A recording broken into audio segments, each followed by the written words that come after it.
Oh, I'm riding my mare Aisha, and I've been, for the last 6 months, I was in England at Carl Hester's place in training with him. Some of the time I was back down in Florida, and he was riding, and some of the time I was there, and he was teaching me how to ride her.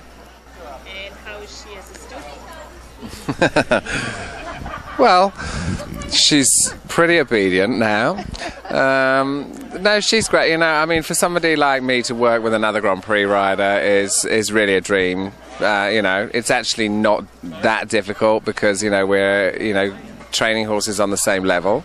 So it's very important, I think, as well, to have somebody that, you know, I mean, Shannon's able to sit on some of my horses if she wanted to, and I can sit on her horse, and that's a very important part of training, that you actually, for me anyway, that I can feel what her problems were, because she obviously already is a Grand Prix rider with a lovely horse, and it's going to have a lot of potential, and it just needs time. And sometimes, you know, that's quite difficult to understand, because, you know, we all know you get to Grand Prix and you automatically assume that when you get to Grand Prix that if you've got a good horse it should be getting, you know, this magical 70%, which is what we all try and aim for. And but the reality is, you know, it takes 5 years to train your horse to Grand Prix, and then you have 6 or 7 years to make it better.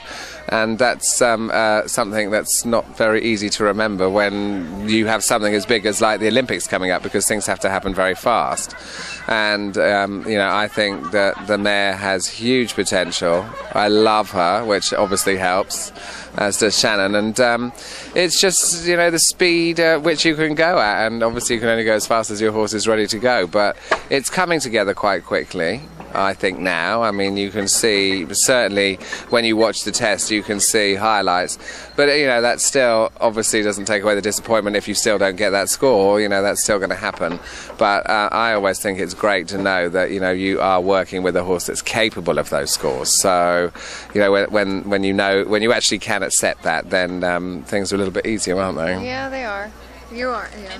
Well, I have to tell you, Carl's training has been so positive that we had a little confidence lap, Aisha and I, and in the last 6 months he's totally restored it for both of us, and he's made a huge difference to the canter work in particular.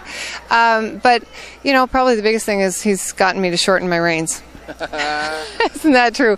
I've known Carl for years and years, and I've always admired him, and I'm just so thrilled that I actually made the trip over to England to really get to know his system, which is completely classical, and it keeps the horses really happy and very sound. Well, we have a sense of humour, and you know, we enjoy each other's company, and it's actually made for me to actually have somebody like Charlotte. You forget, you know, when you've been doing it as many years, and Shannon already just said, you know, we have known each other a long time, and I mean, we have been in the sport for many years, and it can get quite wearing when you're on your own. And sometimes you need somebody new to influence you, to give you a bit more determination, to actually pick you up and show you the good things that are happening. And you know, that's what we've done. And Charlotte and I, you know, Charlotte's actually inspired me again, you know, having a student like her as well, very talented. I've got 2 amazing horses at the moment. Obviously she's riding one of them, and that's inspirational, because every day I am in the fortunate position of watching and riding 2 gold medal horses and potential individual medal horses. So it sets my standard very high. I know what I want to achieve, and it really does work. And there is something that I heard many years ago that's always stuck in my mind: there's never one at the top, there's always 2. And you do need somebody to give you that inspiration, you know, whether it be, you know, from a personal point of view or professional.